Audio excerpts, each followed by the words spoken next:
Köşe başları tutulmuş, üstelik yağmur yağmadan ileri tutar yanıyor, ileri tutar yanıyor.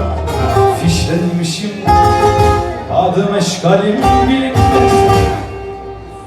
Üstelik göğsümde yanıtanan şuramda kirli sakalıyla bir eşkıya gezinmekte.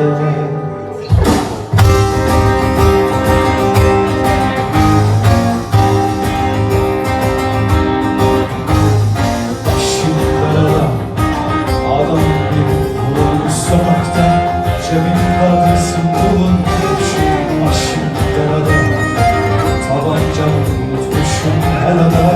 Nereden baksan tutarsın, nereden baksan tutarsın, nereden baksan ahmakça. Başım derada, üzerime kan sıçramışlarken uykularım yarıda kalmış. Başım derada, sevebilecek yolsuz yaşamışım.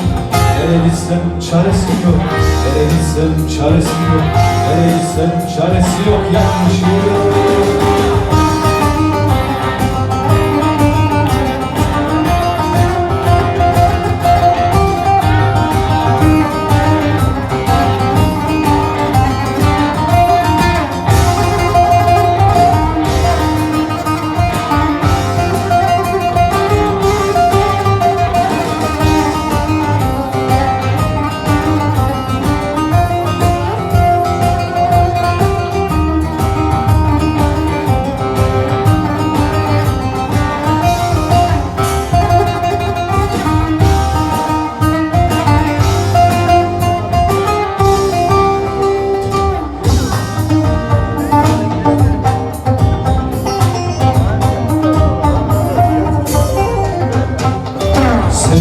İnanamayacağım kadar seni esmer kız, kirpiklerimde çırpınan şu tuzlu gözyaşımda ihanetin adı yok, ihanetin adı yok.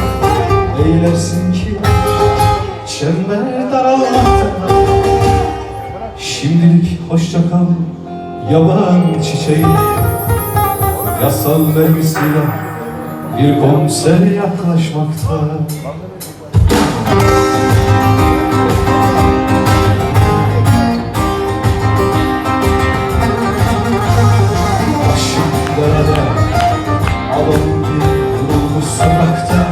Cebimde adresim bulunmuş, başım yarada, tabancamı unutmuşum helada.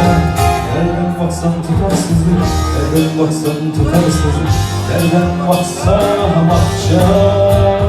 Başım yarada, üzerimden tam sıçramışlarken uykularım yarıda kalmış. Başım yarada, söylenecek yolsuz yaşamışım. Nereye gitsem çaresi yok, nereye gitsem çaresi yok, nereye gitsem çaresi yok, yanmışım. Başım belada.